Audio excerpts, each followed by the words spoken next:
Hallo, ich bin Jonas. Willkommen beim Nine Na Tree Podcast. Heute werde ich das Buch zusammenfassen und besprechen. Warum Nationen scheitern ist ein grundlegendes Werk der politischen Ökonomie, das eine einfache, aber mächtige These entfaltet. Nicht Ressourcen, Klima oder vermeintliche kulturelle Überlegenheit entscheiden über Wohlstand und Armut, sondern die Qualität der Institutionen. Daron Acemoglu und sein Forschungspartner James R. Robinson zeigen, dass inklusive politische und wirtschaftliche Institutionen Anreize für breite Teile der Bevölkerung schaffen, zu investieren, zu lernen, zu innovieren und Unternehmen zu gründen.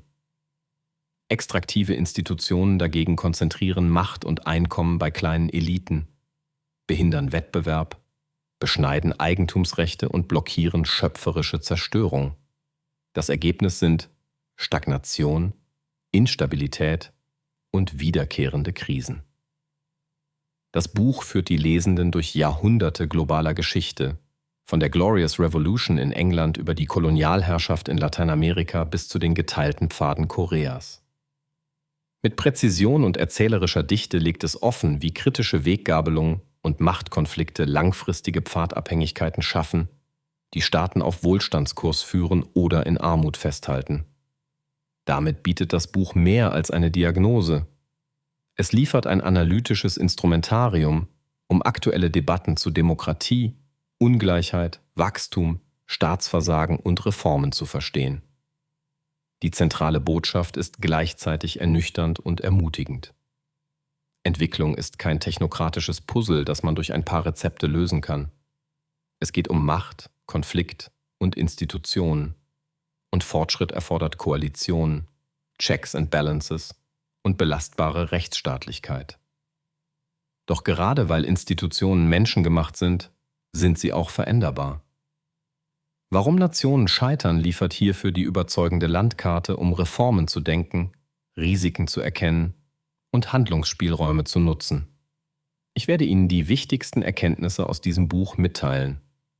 Erstens, inklusive und extraktive Institutionen als Schlüssel zum Wohlstand. Das Kernargument des Buches ist die Unterscheidung zwischen inklusiven und extraktiven Institutionen. Inklusive wirtschaftliche Institutionen schützen Eigentumsrechte, sichern verlässliche Verträge, öffnen Märkte für neue Teilnehmende, ermöglichen Wettbewerb und schaffen breite Zugänge zu Bildung, Kapital und Technologien. Diese Regeln und Organisationen setzen Anreize, damit Menschen ihre Fähigkeiten entfalten und Risiken eingehen. Sie vermeiden systematische Ausbeutung und verteilen Chancen so, dass Talente aus allen Schichten produktiv werden können. Inklusive politische Institutionen wiederum sind pluralistisch, beschränken die Exekutive, stellen Machtwechsel sicher und gewährleisten Checks and Balances. Ohne politischen Pluralismus sind selbst gut klingende wirtschaftliche Regeln fragil, weil eine unkontrollierte Elite sie jederzeit zugunsten eigener Rents umschreiben kann. Extraktive Institutionen funktionieren invers. Sie konzentrieren Macht und Einkommen bei einer schmalen Gruppe, sichern Monopole, manipulieren Märkte, kriminalisieren Konkurrenz und disziplinieren Arbeit über Zwang statt über Anreize. Eigentum ist dort prekär, Recht selektiv, Innovation verdächtig, weil sie etablierte Rents gefährdet. In solch einer Ordnung wird schöpferische Zerstörung blockiert.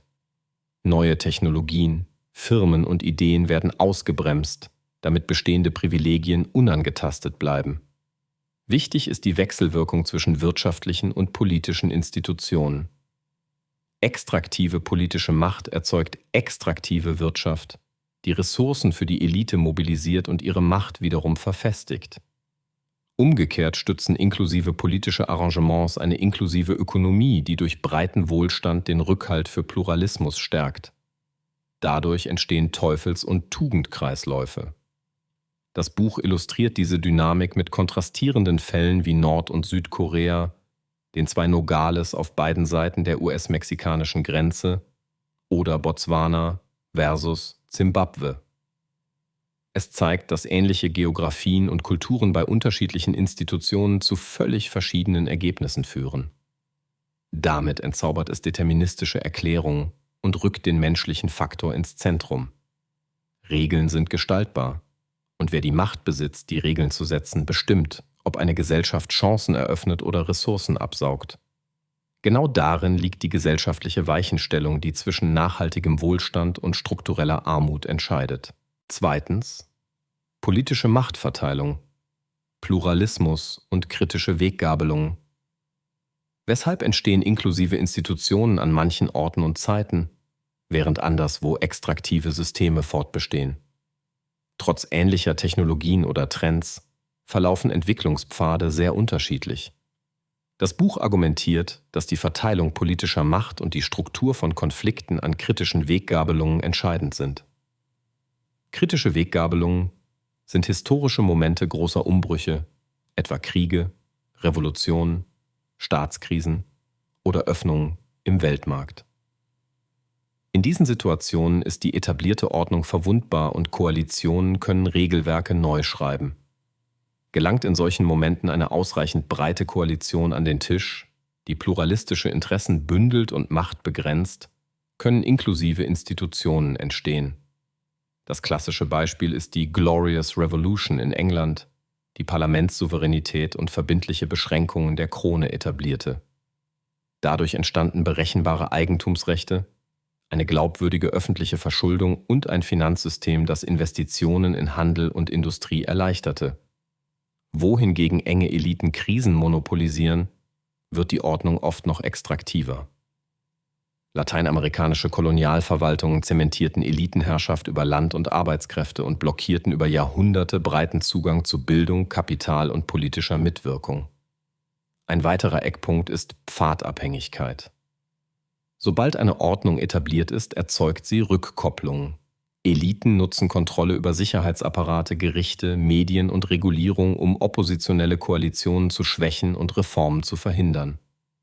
Gleichzeitig bauen inklusive Systeme Vertrauen in Regeln auf, senken Transaktionskosten, fördern Organisationen der Zivilgesellschaft und erleichtern so die Verteidigung des Pluralismus. Entscheidend ist die Kombination aus Staatsfähigkeit und Begrenzung der Macht. Ein schwacher Staat kann keine Eigentumsrechte durchsetzen, Steuern erheben oder öffentliche Güter bereitstellen.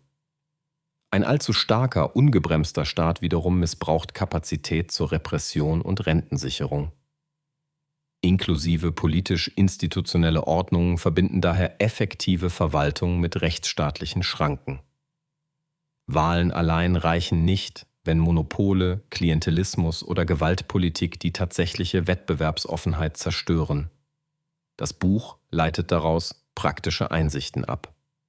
Reformerinnen und Reformer sollten Koalitionen aufbauen, die Checks and Balances stärken, unabhängige Justiz und freie Medien absichern und konzentrierte Macht wirtschaftlich wie politisch begrenzen. Nur wenn die Umverteilung von Entscheidungsmacht gelingt, können Regeln nachhaltig inklusiv werden und bleiben. Drittens: Innovation, Anreize und die Logik schöpferischer Zerstörung. Wirtschaftliches Wachstum entsteht nicht nur durch mehr Kapital oder Arbeit, sondern vor allem durch Innovation und die daraus folgende Produktivitätssteigerung. Schöpferische Zerstörung beschreibt dabei den Prozess, in dem neue Technologien, Geschäftsmodelle und Organisationsformen alte Strukturen verdrängen. Inklusive Institutionen fördern diesen Prozess, indem sie Eigentumsrechte schützen, Wettbewerb zulassen, Zugang zu Bildung und Finanzierung verbreitern und die Aussicht auf Gewinne aus Innovation sichern. Menschen und Unternehmen haben dann Anreize, Neues zu wagen, weil sie Erträge behalten dürfen und vor willkürlicher Enteignung geschützt sind. Extraktive Systeme empfinden schöpferische Zerstörung als Bedrohung. Eliten, die von Monopolen, Pfründen oder kontrollierten Märkten leben, fürchten den Verlust ihrer Rents und blockieren Neuerungen. Das geschieht offen durch Verbote, Lizenzen und Zensur oder subtil über Kreditzuteilung, Beschaffung, Normen und Zugangsbeschränkungen. So werden Potenziale entwertet und die Ökonomie in statische Effizienz, nicht in dynamische Erneuerung gedrängt. Das Buch zeigt, dass diese Dynamik historisch entscheidend war. In England ermöglichte die Kombination aus Eigentumsschutz, unabhängiger Justiz und Finanzinnovation die Skalierung riskanter Unternehmungen, was die industrielle Revolution befeuerte. In Reichen mit starker Hofbürokratie und schwachen Schranken gegen Willkür blieb Innovation dagegen oft lokal begrenzt, weil erfolgreiche Akteure Enteignung oder politische Repression fürchteten. Ein zentrales Motiv ist die Angst der Eliten. Sobald neue Technologien die Machtbalance verschieben können, etwa durch militärische Innovation, Massenkommunikation oder neue Handelsnetze, reagiert extraktive Macht mit Blockade. Diese Logik erklärt auch, warum reines Technologietransferdenken scheitert. Ohne inklusive Regeln, die kreativen Wettbewerb zulassen, bleiben importierte Technologien unter ihren Möglichkeiten. Ebenso wichtig ist die Rolle offener Arbeitsmärkte und breit zugänglicher Bildung. Wenn Talente frei wandern und gründen können, steigt die Wahrscheinlichkeit, dass Ideen in reale Produkte, Firmen und Branchen umschlagen. Werden hingegen Berufswege durch Zünfte, Standesprivilegien oder politische Loyalität kanalisiert, geht ein großer Teil der kreativen Energie verloren. So macht das Buch verständlich, warum nachhaltiger Wohlstand nur dort entsteht, wo eine Gesellschaft den ständigen Umbruch der schöpferischen Zerstörung politisch schützt und ökonomisch befördert. 4. Grenzen von Geographie, Kultur und Ignoranz als Erklärungen. Eine Stärke des Buches ist seine Auseinandersetzung mit alternativen Erklärungen für Wohlstand und Armut. 3 populäre Ansätze werden kritisch beleuchtet. Erstens die Geografietheorie, die Klima-, Bodenfruchtbarkeit, Rohstoffe oder Krankheitslast als Hauptfaktoren sieht. Acemoglu und Robinson zeigen, dass ähnliche geografische Bedingungen drastisch unterschiedliche Ergebnisse liefern, wenn Institutionen differieren. Der Kontrast zwischen den 2 Nogales, zwischen Nord- und Südkorea oder zwischen Teilen Afrikas mit vergleichbarer Ökologie stützt die Sicht, dass Geografie allein nicht ausreicht. Zudem dokumentieren sie das historische Phänomen der Umkehr des Schicksals, bei dem ehemals reiche Regionen unter kolonialen extraktiven Institutionen verarmten, während ärmere Regionen mit inklusiverem Regelwerk aufstiegen. 2. Die Kulturthese, die Werte, Religion oder Mentalitäten als primäre Triebkräfte betrachtet. Das Buch würdigt kulturelle Einflüsse, argumentiert jedoch, dass Kultur oft selbst ein Ergebnis institutioneller Erfahrungen ist. Wo Regeln Beteiligung, Bildung und Wettbewerb fördern, können Werte wie Leistungsorientierung und Vertrauen wachsen. Wo Repression und Korruption vorherrschen, entsteht dagegen Misstrauen und kurzfristiges Denken. Kultur erklärt also wenig, wenn man die politischen und wirtschaftlichen Anreizsysteme ignoriert, die Verhalten formen. 3. Die Ignoranzhypothese, nach der Armut primär aus Unwissen oder falschen Ideen der Entscheidungsträger resultiert. Hier halten die Autoren entgegen, dass viele politische Akteure sehr wohl verstehen, was Wachstum fördern würde, aber bewusst extraktive Regeln bevorzugen, weil diese ihre Macht und Rents sichern. Fehlsteuerung ist damit kein Missverständnis, sondern eine rationale Folge asymmetrischer Machtverhältnisse. Wichtig ist, dass das Buch diese Alternativen nicht vollständig verwirft, sondern einordnet. Geografie, Kultur und Wissen können Entwicklung beeinflussen, aber sie wirken durch Institutionen oder werden von ihnen überlagert. Tropenkrankheiten belasten beispielsweise Arbeitskraft, doch ob Gesundheitssysteme entstehen, Impfungen bereitgestellt und Forschung finanziert werden, ist eine institutionelle Entscheidung. Ebenso formen Bildungspolitik, Medienfreiheit und Partizipation das Wissen einer Gesellschaft. Indem das Buch die Grenzen deterministischer Erklärungen offenlegt, verschiebt es den Fokus auf gestaltbare Hebel: Machtverteilung, Rechte, Anreize und Regeln. Das bietet einen realistischeren, wenn auch konfliktreicheren Pfad zur Entwicklung, als ihn scheinbar technokratische Lösungsrezepte versprechen. Schließlich Fallstudien, Reformpfade und Lehren für Praxis und Politik. Die argumentative Kraft des Buches zeigt sich in seinen Fallstudien und den daraus abgeleiteten Reformprinzipien. Botswana illustriert, wie nach der Unabhängigkeit durch relativ pluralistische Politik, respektierte traditionelle Autoritäten solide Verwaltung und vorsichtige Ressourcenpolitik eine inklusive Entwicklung möglich wurde. Simbabwe zeigt das Gegenstück, wo Machtkonzentration, Gewaltpolitik und Enteignung einen Rohstoffreichtum in Armut umschlagen ließen.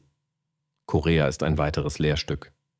Im Norden verknüpfen zentralisierte Kontrolle und Repression extraktive Institutionen mit autarker Wirtschaftsplanung, was technologischen Fortschritt hemmt und Lebensstandard niedrig hält. Im Süden führten mit der Zeit Öffnung, Rechtsstaatsausbau, Exportorientierung und demokratische Konsolidierung zu hohen Einkommen und Innovationsdynamik. Lateinamerika verdeutlicht die Langzeitfolgen kolonialer Extraktion über Landkonzentration, Zwangsarbeit und beschränkte politische Teilhabe. Die Vereinigten Staaten wiederum zeigen, dass selbst in weitgehend inklusiven Ordnungen extraktive Elemente wie Sklaverei und Jim Crow lange Schatten werfen können, deren Überwindung institutionelle Kämpfe und soziale Bewegungen erfordert. Aus diesen Fällen leiten die Autoren zentrale Reformpfade ab. Erstens braucht es Staatsfähigkeit plus Begrenzung. Ohne effiziente Verwaltung, verlässliche Gerichte, professionelle Bürokratie und fiskalische Kapazität bleiben Rechte auf dem Papier. Ohne wirksame Kontrollen wird Kapazität zur Repression. Zweitens müssen Machtkonzentrationen in Wirtschaft und Politik aufgebrochen werden. Dazu gehören Wettbewerbsrecht, Lobbytransparenz, Parteienfinanzierung, Medienvielfalt und die Unabhängigkeit von Kartellbehörden und Zentralbanken. Drittens ist die Inklusion in Bildung, Finanzwesen und Unternehmertum entscheidend, damit Talente aus allen Schichten an Produktivitätsgewinnen teilhaben und sie vorantreiben. Viertens sind Koalitionen und politische Organisationen unverzichtbar. Reformfenster sind kurz und umkämpft. Daher brauchen sie breite gesellschaftliche Träger, die Reformen nicht nur durchsetzen, sondern auch verteidigen. Fünftens mahnt das Buch zur Vorsicht gegenüber großen Entwicklungsschüben ohne institutionelle Fundierung. Großprojekte, Subventionen oder Infrastruktur reichen nicht, wenn Rechte unsicher und Märkte verzerrt sind. Schließlich diskutiert das Buch umstrittene Fälle wie schnelles Wachstum unter teils extraktiven Strukturen. Es argumentiert, dass solche Phasen meist auf Nachholinvestitionen und staatlich orchestrierte Mobilisierung zurückgehen, deren Grenzen ohne institutionelle Öffnung sichtbar werden. Nachhaltigkeit erfordert langfristig inklusive Regeln, die Innovation, Wettbewerb und Anpassungsfähigkeit absichern. Zusammenfassend: Warum Nationen scheitern ist Pflichtlektüre für alle, die verstehen wollen, wie Wohlstand entsteht und warum er so ungleich verteilt ist. Studierende der Ökonomie, Politikwissenschaft, Geschichte und Soziologie erhalten eine klare, interdisziplinäre Theorie, die Fakten und Fallbeispiele miteinander verschränkt. Unternehmerinnen und Unternehmer, Investorinnen und Investoren sowie Führungskräfte erkennen, weshalb Rechtssicherheit, Wettbewerb und offene Märkte mehr als abstrakte Ideale sind, nämlich die Grundlage für Innovation und verlässliche Planung. Journalistinnen, Aktivisten und politisch Interessierte gewinnen eine Sprache, um Machtfragen und Reformkonflikte präzise zu analysieren, jenseits von Mythen über Kultur oder Geografie. Für politische Entscheidungsträger liefert das Buch Leitplanken, wie man Staatsfähigkeit aufbaut, ohne in Autoritarismus zu kippen, und wie man Koalitionen mobilisiert, die inklusive Regeln tragen. Der persönliche Nutzen liegt in der Fähigkeit, komplexe Entwicklungen zu deuten und klügere Entscheidungen zu treffen. Wer beruflich oder privat Risiken bewertet, Standorte wählt, in Bildung investiert oder sich zivilgesellschaftlich engagiert, profitiert von dem Verständnis, welche institutionellen Bedingungen Chancen befördern und welche sie untergraben. Das Buch hilft zu erkennen, wann kurzfristige Erfolge auf wackeligen, extraktiven Fundamenten stehen und wann echte, tragfähige Dynamik im Spiel ist. Warum dieses Buch und nicht ein anderes? Weil es eine kohärente, empirisch reich belegte und dennoch intuitive Theorie anbietet, die unzählige Fälle weltweit erklärt und konkrete Handlungsperspektiven eröffnet. Es vereint analytische Schärfe mit erzählerischer Kraft, stellt gängige Mythen in Frage und bleibt zugleich praktisch anschlussfähig. Viele Werke beleuchten einzelne Faktoren wie Bildung, Kultur, Geografie oder Korruption. Dieses Buch zeigt, wie all diese Elemente über Institutionen wirken und welche politische Ökonomie hinter Erfolg oder Scheitern steht. Wer eine robuste Grundlage für Debatten, Strategie und Reformen sucht, findet hier den Referenzpunkt. Damit ist Warum Nationen scheitern nicht nur ein wichtiges Buch über die Vergangenheit, sondern ein Werkzeug, um die Zukunft klüger zu gestalten. Wenn Sie unterstützen möchten. Daron Acemoglu, können Sie das Buch über den Amazon-Link kaufen, den ich in der Podcast-Beschreibung angegeben habe. Lassen Sie mich nach dem Lesen des Buches wissen, was Sie davon halten und teilen Sie Ihre Gedanken mit. Bis bald.